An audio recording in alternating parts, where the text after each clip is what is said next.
A Plaguelands Media production. Hey everyone, this is Hugh from Plaguelands Media to bring you another book review today, another graphic novel review, so cheers. Now, I've been reading quite a few graphic novels this year and thoroughly enjoying all of them when I came across one that I'd never heard of before. It really flew under my radar, but I watched a YouTube video of a comic book collector, and he had the separate issues of this story, and they sounded pretty interesting. So I thought I'll reach out, I'll pick it up, and that is Chip Zdarsky and Mark Bagley's Spider-Man Life Story. Now, this was really interesting and really fun because it basically takes a lot of the major story arcs from Spider-Man from across the years and puts them into one graphic novel. But it doesn't just do that kind of, this is this story, this is this story, this is this story. Peter Parker in this ages. We get to see these Spider-Man stories as if they were happening in real time almost. So he's getting older as the stories go on. He's getting a little bit wiser, a little bit more jaded as well. He has a family, and he goes off on all of these kind of story arcs, which to me was absolutely fascinating. It's a fantastic way to catch up on Spider-Man lore, while at the same time not feeling like you're bogged down with a lot of the minutiae that comes with the comics. Now, some of the arcs that I will show you in the spoiler-filled section. We have things with the Green Goblin, things with Dr. Octopus, of course, the Jackal, because of the Clone Saga kind of incident. We have his black suit time, a little bit of Venom thrown in there. Morlun from the early 2000s, and of course, Kraven's Last Hunt from 1987, which I read and reviewed on the channel. You can go and find the video there. I read both the graphic novel as well as the novelization of it and compared the two of them. So we get all of the key moments. Now, we don't get things like the Lizard or the Vulture, Sandman. We don't really get a Venom story arc or a Carnage story arc, although they are huge parts of Spider-Man's lore. But what we do get is a condensed retelling of the life of a superhero as it would play out in real time. Because, you know, these characters have been around since the 60s. And yet, when we read the comic books, they still kind of look the same.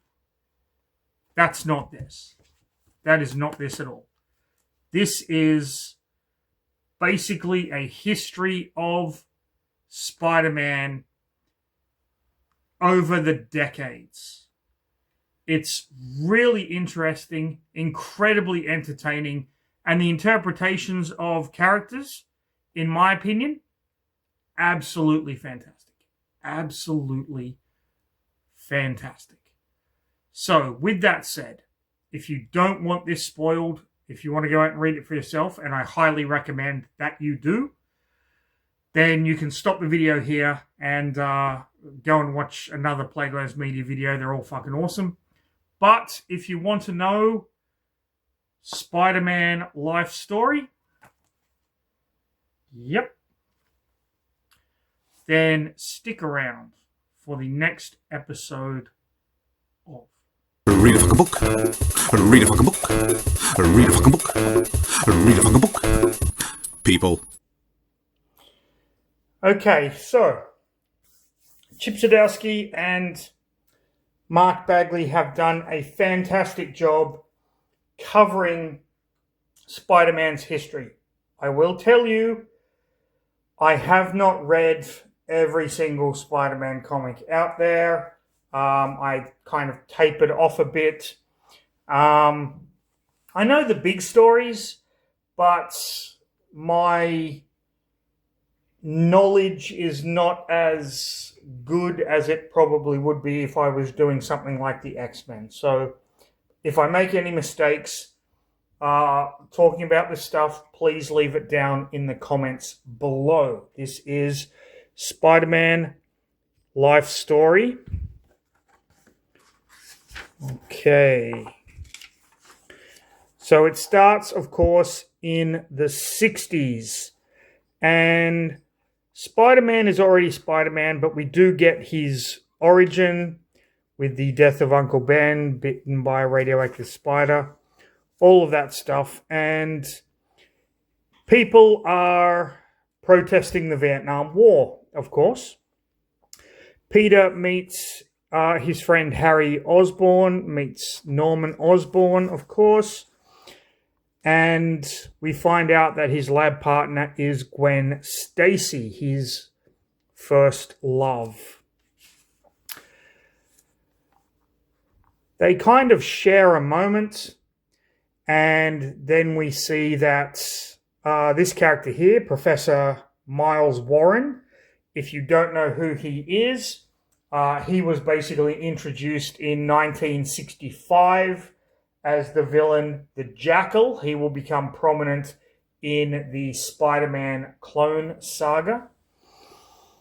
He looks a little pissed off, primarily because he has feelings for Gwen Stacy.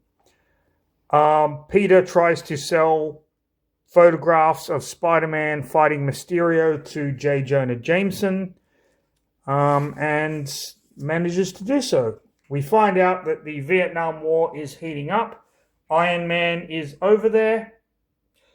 And Peter's friend, Flash Thompson, well, no, not his friend. Flash Thompson was the guy that bullied him all through high school, but Flash Thompson has enlisted, so they go to see him off before he has to leave. We have Gwen, Harry Osborn, MJ is there, and Flash and Peter get into a little bit of a fight, but it is kind of revealed that the only reason Flash has enlisted is because he idolizes the heroics that Spider-Man does and wants to kind of be the same as his hero. And this kind of makes Peter feel, a little bit out of sorts.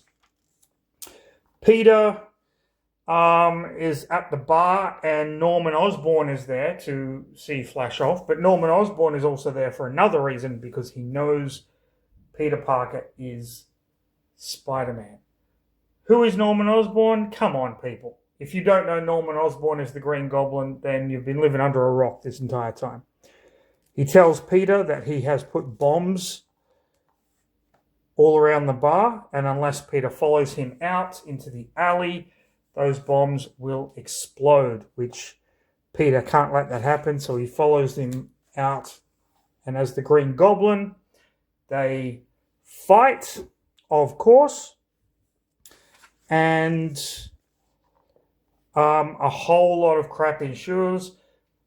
The billboard for the Daily Bugle is about to fall and crush Norman, but Peter saves him and unmasks him, realizes, okay, this is really bad. And Norman Osborn is upset, but then there's this whole amnesia thing happening, so we don't kind of really know.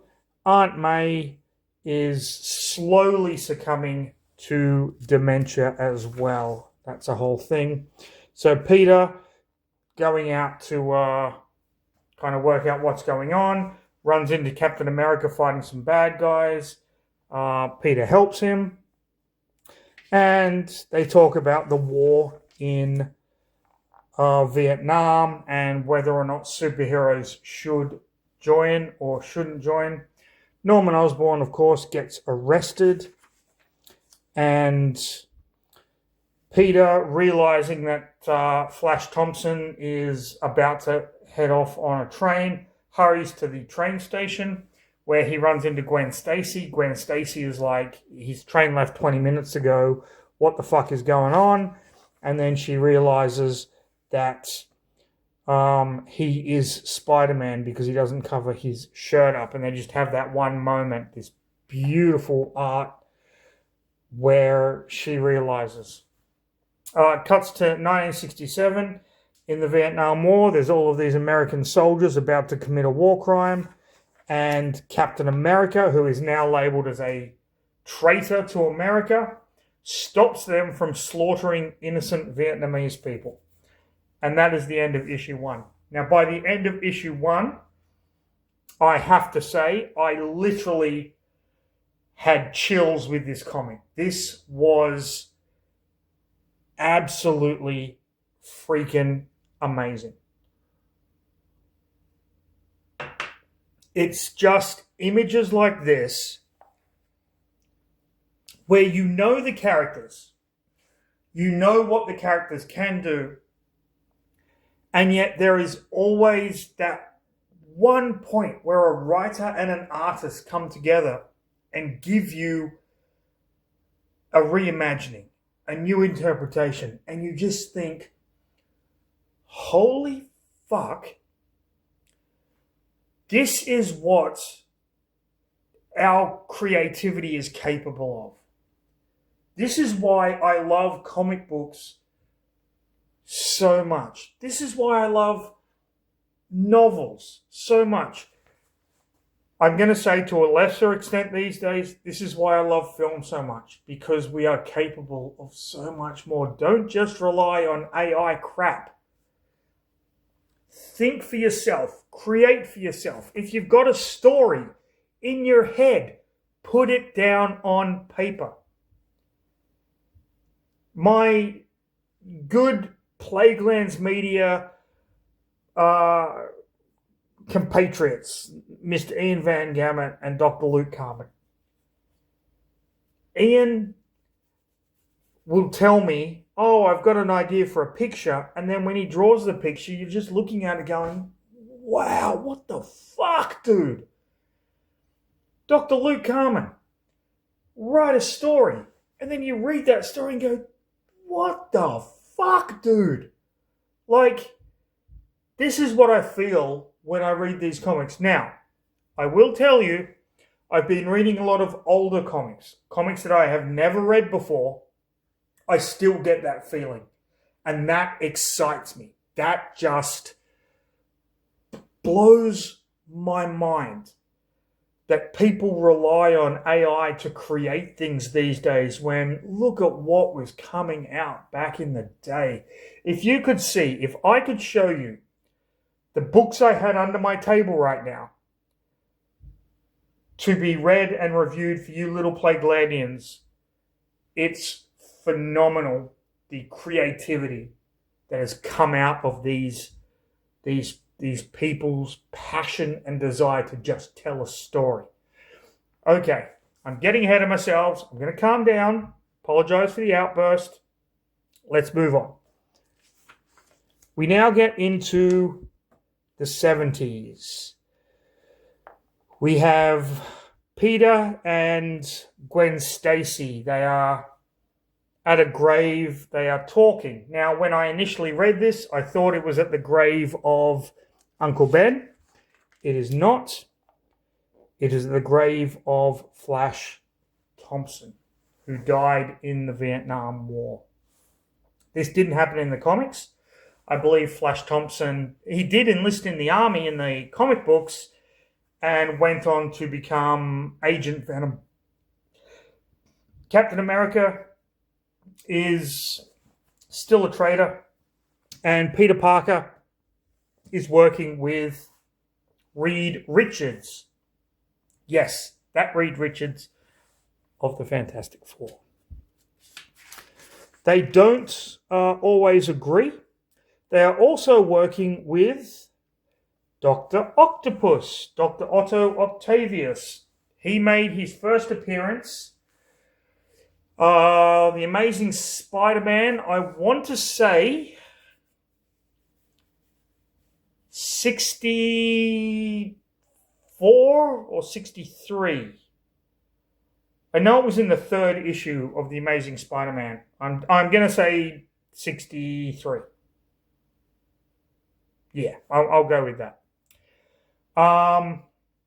So he is working with Peter and Reed Richards. In the meantime, Norman Osborn is in prison, gets a visit from Harry, and tells Harry that, because Harry's running his organization, tells Harry that he has a secret and that he will reveal that secret to Harry. We now have Gwen and Peter working in the lab with Miles Warren, the Jackal. He seems to have calmed down quite a bit from his previous outburst.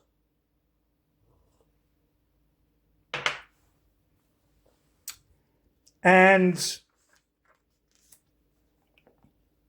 Peter and Gwen kind of leave him to go off on a little date night. I believe they're married at this point as well, which is interesting because they were never married in the comics, unless you talk about the Mexican or the Spanish Spider-Man comics, where Gwen and Peter actually did get married, but that's a whole other thing for a whole another day. And you can see Professor Warren doesn't look too happy. So Spidey's doing his spider thing, and he's headed to a disco. Yes, this is the 70s. They had discos back in the day. Go and watch Saturday Night Fever, everybody. And this is where he runs into Mary Jane. Mary Jane is with Harry Osborn.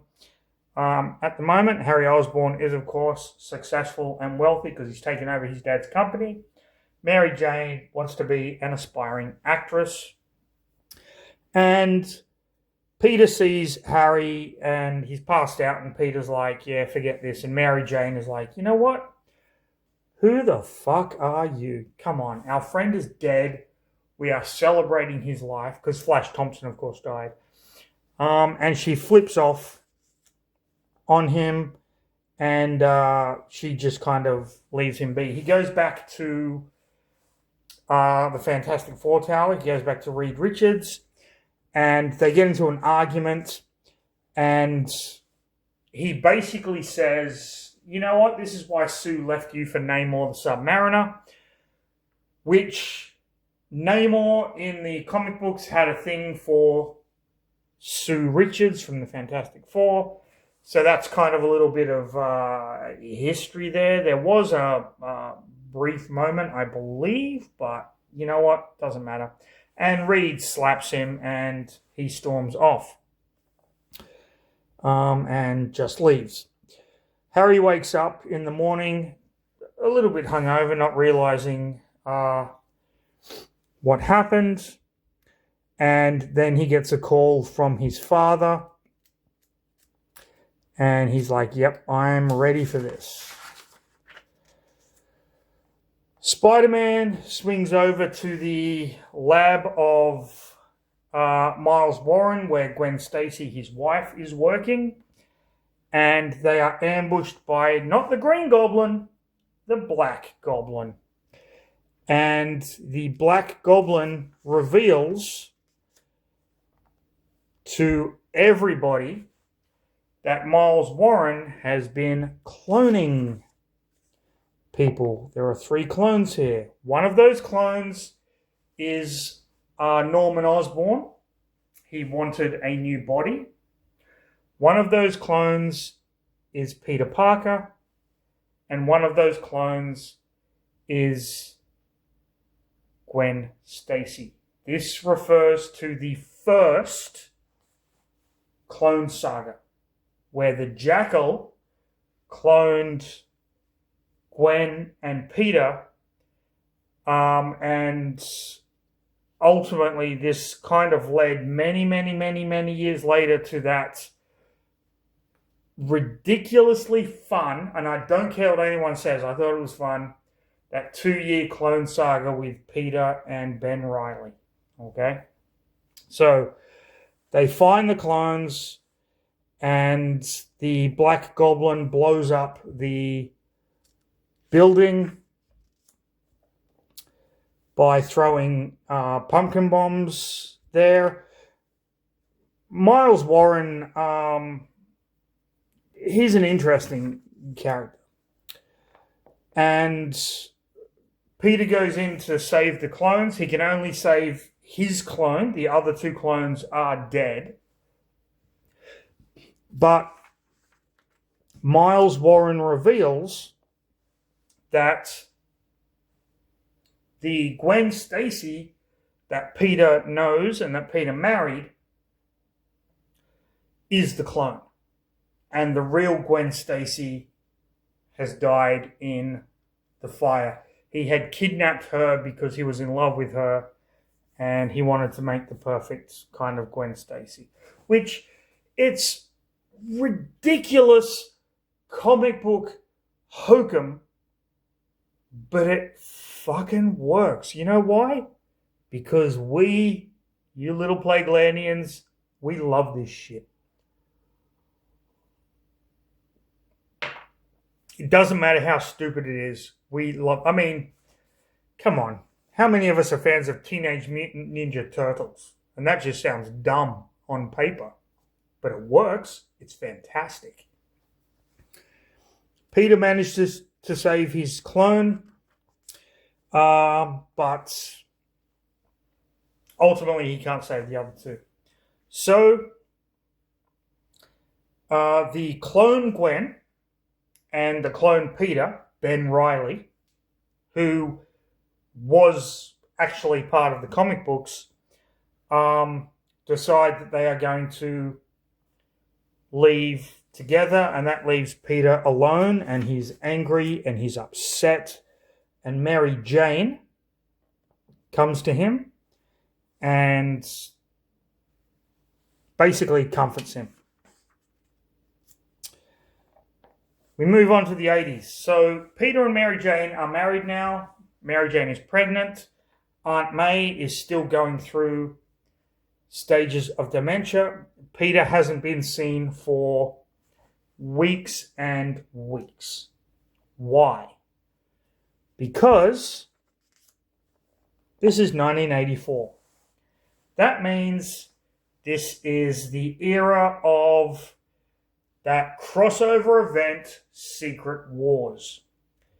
This is where Peter gets his black suit, the symbiote, which will in turn become Venom and then spawn off into Carnage and whatever. This was an amazing crossover that had, I believe it was the Beyonder, bringing all of the heroes to Battle World, and they just, heroes and villains, and they just fought each other, and it was just this epic crossover of event. If you haven't read it, read it. It's absolutely amazing. I mean, look at this panel. You've got Reed, you've got Captain America fighting Doctor Doom, Ultron fighting the Hulk, there's Wolverine, Nightcrawler, Dr. Octopus. It was just a phenomenal read. And I can remember the first time I actually read this, I was an adult. I was like in my mid-20s. I'd heard about it. I'd heard about Secret War. But it just blew my freaking mind. Not the event itself. It's pretty bland as far as crossover events go. If you want a great crossover event, go to Crisis on Infinite Earths or something along those lines. The Infinity Gauntlet. But it was just fun. If I had read that as a kid, I would have crapped my pants every month when a new issue came out. Like, this stuff is just comic goodness. That's all this is. And this is why we read comics. We read comics for this kind of stuff, just to feel enjoyment.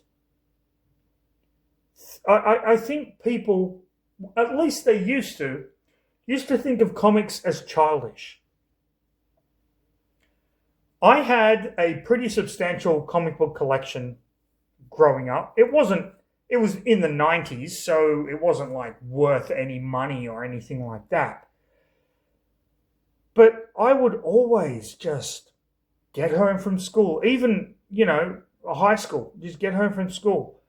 I would read X-Men issue. I've read X-Men issue 300. Sorry, let me rephrase. The Uncanny X-Men issue 300. I've read about 300 times. There's just something about it that calms you down. When the world is stressful, I get home from work and I just sit in my office and I look at all of my omnibuses, graphic novels and everything.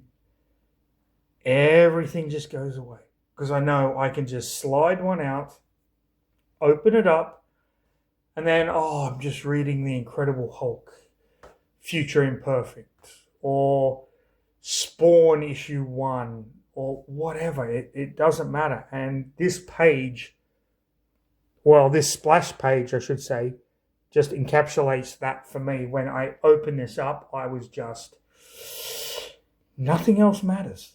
The world doesn't matter. Look at this page. Just look at these heroes, the interpretation of these heroes. It's phenomenal. So, okay, again, I digress. I'm sorry. I apologize. They're on Battleworld. Pete and Reed, after their argument, kind of make up. They basically do what adults do. Shoot the shit, get it out of the way. There's a back and forth between Thor and Hulk. Now, the reason Pete has the black suit is because if you've read Secret Wars, in issue 8, his suit gets damaged and he finds this symbiotic suit which bonds to him and gives him his black suit. When he gets back to Earth, he suddenly swings across town with his black suit in order to see Mary Jane and discovers that he is now the father of twins, Claire and Benjamin. Benjamin, of course, named after Ben Reilly, who is the clone. Well, no. Yes and no. He is. It's a thing. I'll get into that later. At the same time, we discover the world has gone haywire with the Cold War. Missiles were launched from Russia against America. And while Vision tried to stop one, he could only move it, and it didn't destroy Manhattan. It destroyed Allenstown, Pennsylvania. And since then, that place has been a nuclear wasteland, and the Vision has just stood there in his incorporeal form since it happened. Spider-Man, on the other hand, has been branded a murderer. Someone is going around pretending to be him, wearing a black suit. He goes to Reed Richards. Reed Richards tells him that the black suit is an alien symbiote, and Peter goes, I know, but I'm getting older. You can see by the art, he's actually getting older in his face here, which is fantastic. But the suit is helping me. It's giving me enhanced strength. It's giving me enhanced powers. So I need it. While this is happening, He finds out that Aunt May wandered off with the children due to her dementia, and Mary Jane wants to put her in a home. Now, I will tell you from experience, this is a very difficult decision to make. I know this for a fact. I personally have had to go through this, although not with a mother, but with a grandmother.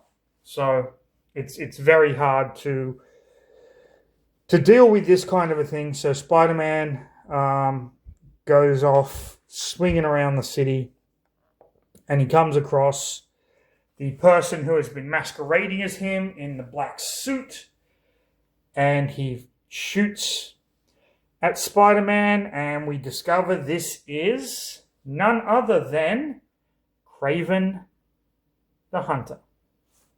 Now, Kraven the Hunter's best, in my opinion, story arc was Kraven's Last Hunt. I did a review of the graphic novel and the novelization. Kraven's Last Hunt came out in 1987, and it is a phenomenal Spider-Man story. I think it went over 3 titles. I think it was 2 was Web of Spider-Man, 2 was an Amazing Spider-Man, 2 was in Spectacular Spider-Man. I could be wrong on that, and if I am, please let me know in the comments below. They did make a movie. Sony made a Kraven the Hunter movie, which got panned, but in my opinion, was freaking awesome. And the reason I thought the movie was awesome, because it was just fun. It was just Pepsi drinking, popcorn eating fun. You don't have to think about shit. And sometimes that's what I want in a movie. I don't want to think.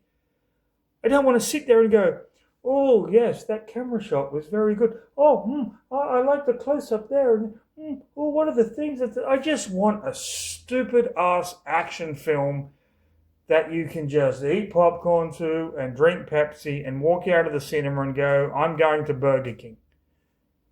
Not a sponsor, but there you go. That's all I want sometimes. This is Kraven. Kraven the Hunter. One of Spider-Man's earliest villains. One of Spider-Man's greatest villains, in my opinion, until they started with that resurrection crap. I think they should have ended it at Kraven's Last Hunt. But you know what? There you go. And it plays out like Kraven's Last Hunt, where Kraven gets the upper hand on Spider-Man, drugs him, and shoots him and buries him. And all the while, Mary Jane is kind of waiting for Peter to come home, not knowing what has happened to him. The symbiote, which Peter keeps in a glass jar, escapes. Mary Jane realizes something has happened. And then the symbiote races to Peter's grave, goes down, and bonds with him, creating Venom. Venom, of course, we all know, was Eddie Brock and one of Spider-Man's greatest villains, and became so popular, he became an anti-hero. In the Lethal Protector series. And you know what? I have no problem with that. I love the character of Venom. I love the symbiotes. And if you look at some of the early Amazing Spider-Man work by Todd McFarlane, I think he did a fantastic job of designing Venom. You can see a lot of Spawn influenced by his Venom and Carnage designs. Kraven the Hunter is still pretending to be Spider-Man, beating up some bad guys. he is confronted by Spider-Man / the new Venom. And he is impressed. He's like, this is what you're always destined to be. And Spider-Man is like, I should kill you. And he's like, no. Mary Jane, realizing that something's wrong, has raced after the symbiote and has the sound gun that can kind of destroy it. And Peter is like, use it on me, please. Which she does. And it gets rid of the symbiote because sound, its weakness is sound, basically. And it flees, and Peter is just basically there saying, I'm sorry. But it's not enough, and Mary Jane is taking the kids and leaving him with Aunt May, so he has kind of nothing left here. And then we see Kraven the Hunter realizing that this is it. He's done what he had to do, and he's about to kill himself, which happens in Kraven's last hunt. Spoiler alert. Kraven the Hunter does, in fact, take his own life, realizing that he is better than Spider-Man. And he's about to shoot himself, and then we see the symbiote go up the gun, and that is the end of that issue. Now, I'm going to pause here for a second because this panel, once again, I put the book down, turned around, and had a slug of whiskey. Because that panel there was amazing. Just amazing. Now, some of you watching this might be thinking to yourself, you're just a fanboy. I mean, you've said nothing bad about the story pacing or this or that or blah, blah, blah. No, I'm not just a fanboy. I'm a fucking fanboy. I love this shit. I will talk about this shit for hours if you gave me the chance. There is a reason for that.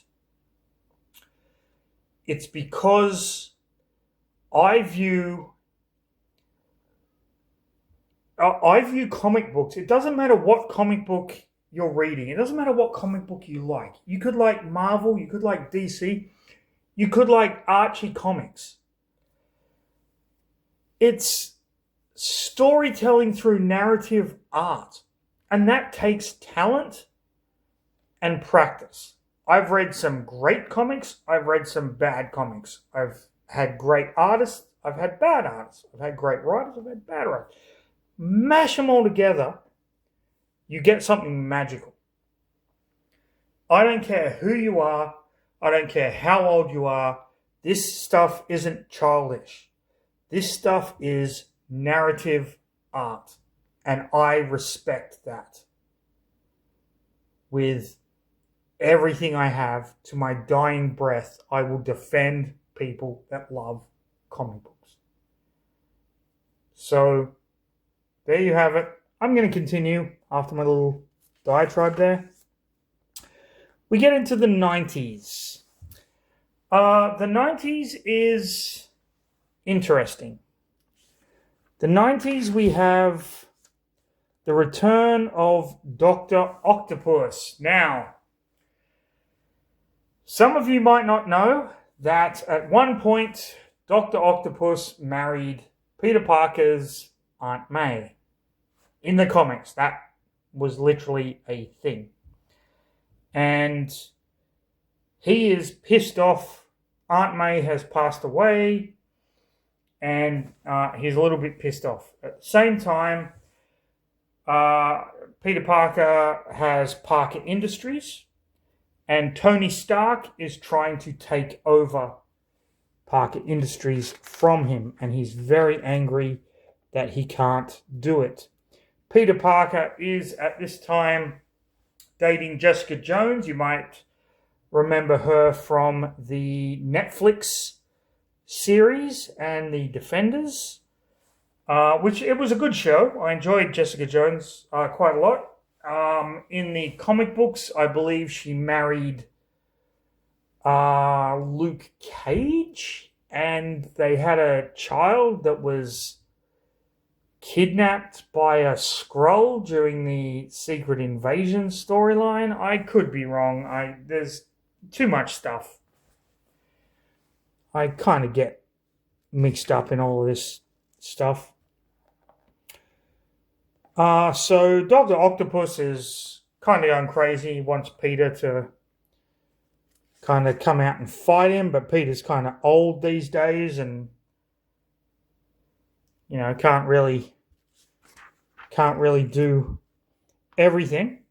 And that means Dr. Octopus gets the drop on him and gasses him. And when he wakes up, he's in a room. We have Harry Osborn and we have Ben Reilly, who is strapped to a table.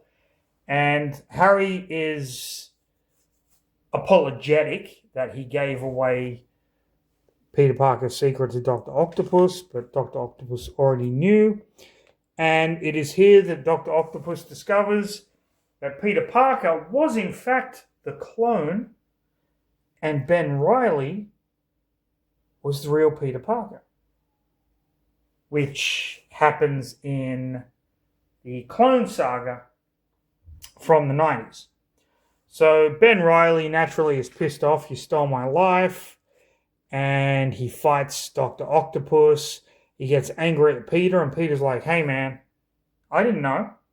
So calm the fuck down, dude. Dr. Octopus goes to kill him, and Harry Osborn jumps in the way and is killed instead. Dr. Octopus flees, of course, and Peter saves Ben, and Harry dies in Peter's arms. Peter decides, you know what, Ben? Here's the thing. If I'm the clone and you're the real deal, here's my life.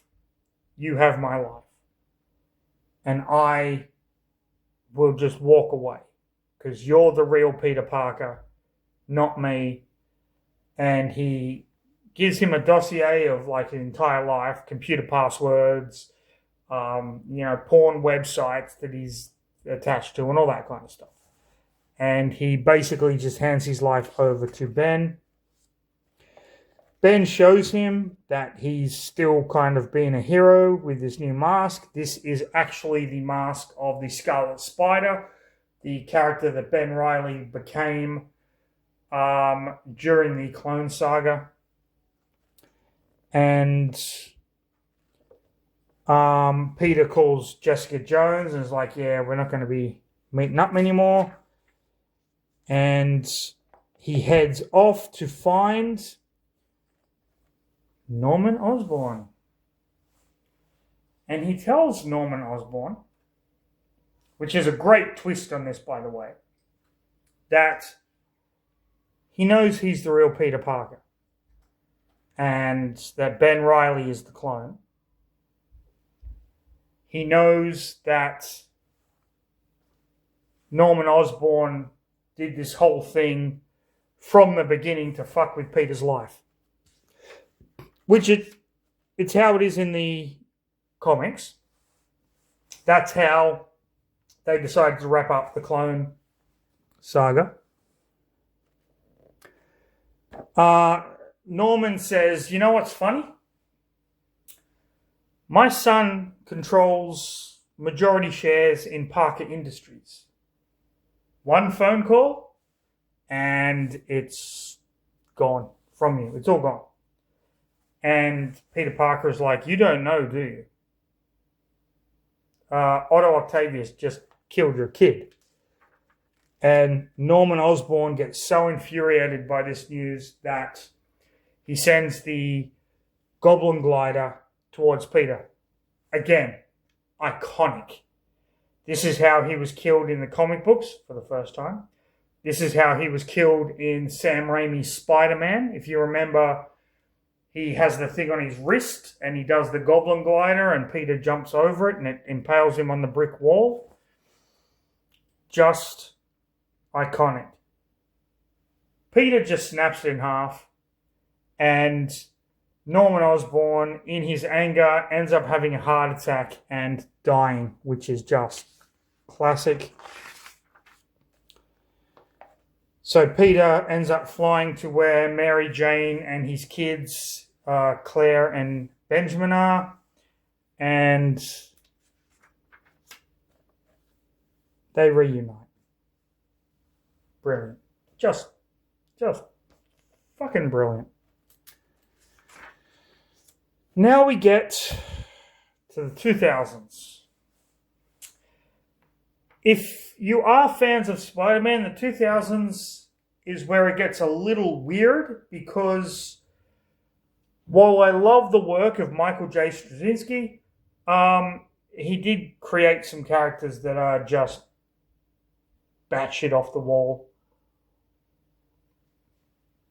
One of them being this character here, Morlun. Morlun, for those of you that don't know, is an energy vampire from another dimension that feeds on spider totems.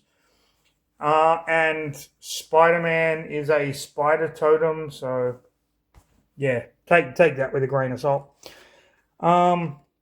He ends up killing Spider-Man. But this isn't Peter Parker, this is Ben Reilly. So Spider-Man and his family are living in this house. Their kids have grown up. As you can see, Peter Parker's a bit older. And Benjamin tells his father to come in because Spider-Man is dead. And Spider-Man's like, Peter Parker's like, fuck, you guys got to get the fuck out of here. I don't know what's going on. His daughter comes to him and is like, no, you've got to fight this. I know all those times you went on business trips and shit, you were acting as Spider-Man, but he doesn't want to hear it. Tony Stark is shocked, but he's kind of happy. He can now take over Parker Industries. But then Peter Parker comes out and does an interview with the Daily Bugle and lets everyone know Spider-Man isn't dead. He goes back to Parker Industries. Iron Man is there waiting for him. And this is around the time of Civil War. So Tony Stark wants Peter Parker to register his Spider-Man identity for the Superhuman Registration Act. And Peter Parker is like, Tony, go fuck yourself. So Tony calls in like War Machine, I think that's She-Hulk, Captain Marvel, a couple of others, and they start to fight. In the interim, Morlun finds Peter Parker's house. They are trying to protect their mother. Claire and Benji are trying to protect their mother, while Peter is fighting Iron Man and 5 other of his superhero kind of cronies. As they are fighting, Captain America comes in with Cloak and Dagger. I will get into them in a later episode of this because I do have a comic book and I love these two characters. Hawkeye and Luke Cage. Now, for those of you who haven't seen Captain America Civil War, go and watch it. If you don't know the comic book, I'll just give you a very brief rundown. A team of superheroes goes to fight a team of villains in this small town, and one of the villains, called Nitro, his ability is he can basically blow himself up like an atomic bomb, and he ends up killing hundreds of thousands of people, and he does it at a school. And Tony Stark thinks that because these superheroes were doing it for a reality TV show, there needs to be some sort of registration. So he wants the Superhero Registration Act to take place where superheroes register themselves and their identities, and the government basically controls what they do. Captain America says this is a bad idea. It divides everyone, and ultimately what you get is a story of complete epicness where heroes are fighting heroes. I believe Goliath dies because Tony Stark has cloned Thor, and Thor's clone kills him with the Mjolnir hammer. It's just one of the greatest comic book epic events ever written. Civil War 2, not so much. But Civil War, just fantastic. Anyway, we get these heroes showing up, and everyone starts to fight. Morlun is going after Peter Parker's children because, turns out, they have powers. So they attack him while the battle is going on between Tony Stark's crew and whatnot. And Morlun is kicking the shit out of them. Morlun is a very powerful character. Like, he's basically an energy vampire. Peter swings up into his old Parker Industries place where he has all these suits. Morlun gets the upper hand, but Peter's daughter Claire manages to slash him across the face. Now, this is when Benji realizes Morlun. Okay, so the character of Morlun, from what I know, and I don't actually know a lot about this character, he's immortal. He can't be killed unless he's feeding. When he's feeding, he's vulnerable. And Benjamin, realizes this. So he basically puts himself in the position so that Morlun is feeding on him. And when that happens, Claire manages to knock him out and impale him on a stake, thus killing him. But Benji is wounded in the interim. Spider-Man, with his suit, comes swinging in, kicks the shit out of Iron Man, and pretty much saves the day. Ripping off Iron Man's mask, exposing him to everybody. And Tony Stark and Captain America have their kind of back and forth. And Peter Parker tells Captain America, listen, there's an energy vampire running around. Captain America's like, we'll deal with it together. And that is the end of that issue. I absolutely love that Cloak and Dagger were part of this. It's just great. Okay. Just going to take another drink, another swiggy.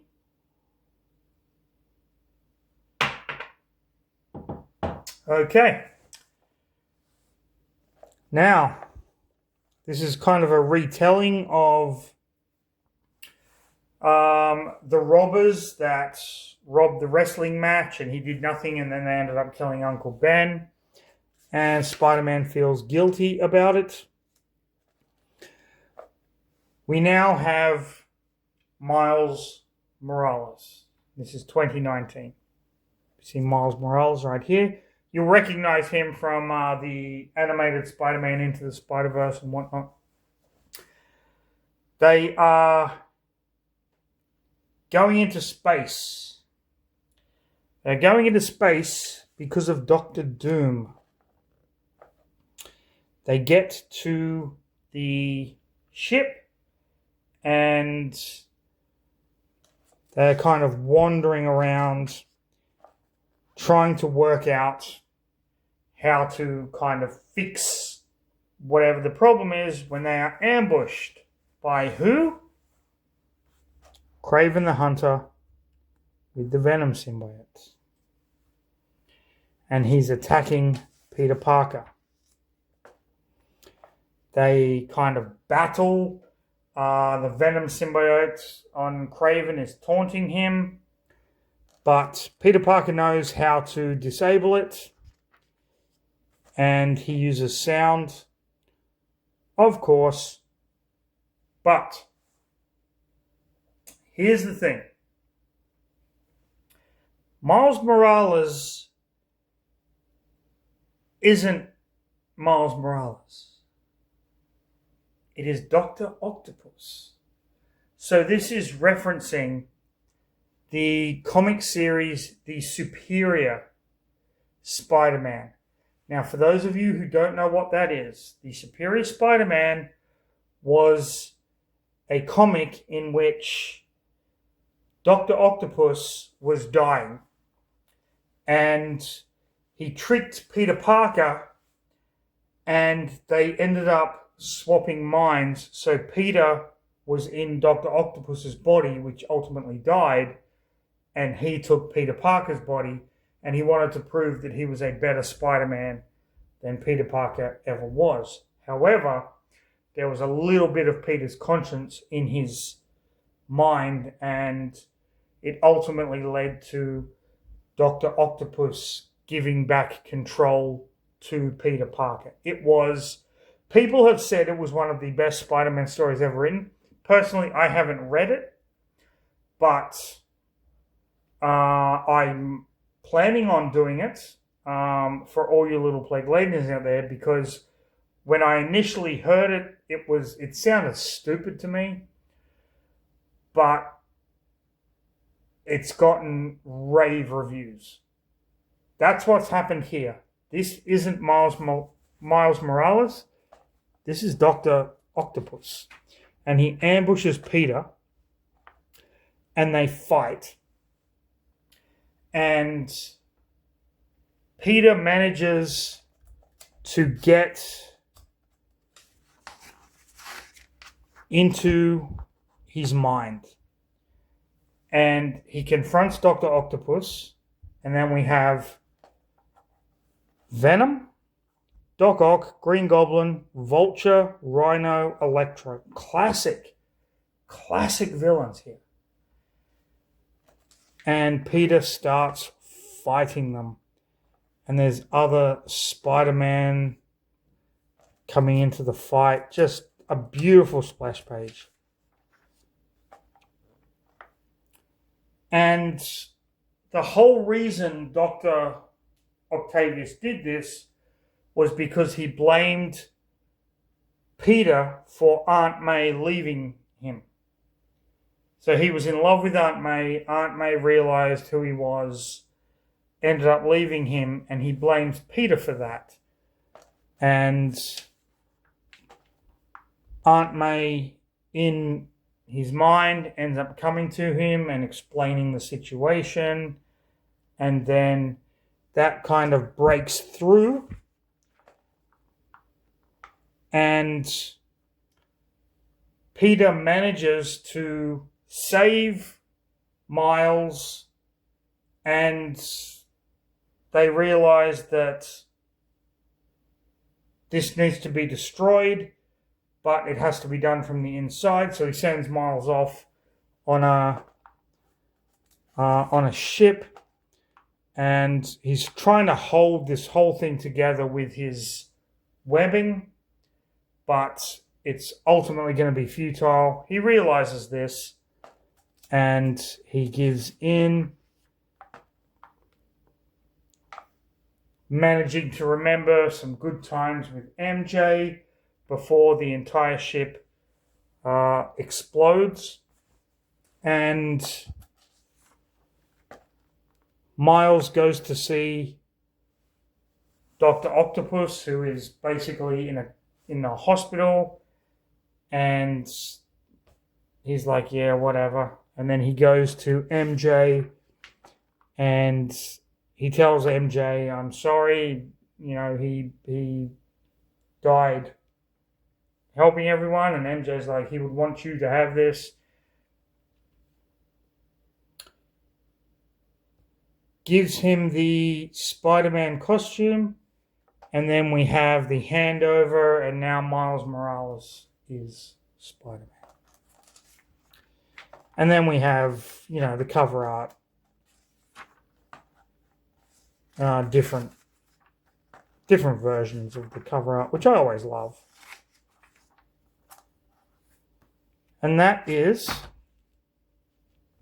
Spider-Man life story. I cannot tell you how much I enjoyed. I'm a Spider-Man fan. Love the comics, love the movies, love the cartoon series. I even loved the old Spider-Man and his Amazing Friends, where it was like Firestar and Iceman with him teaming up.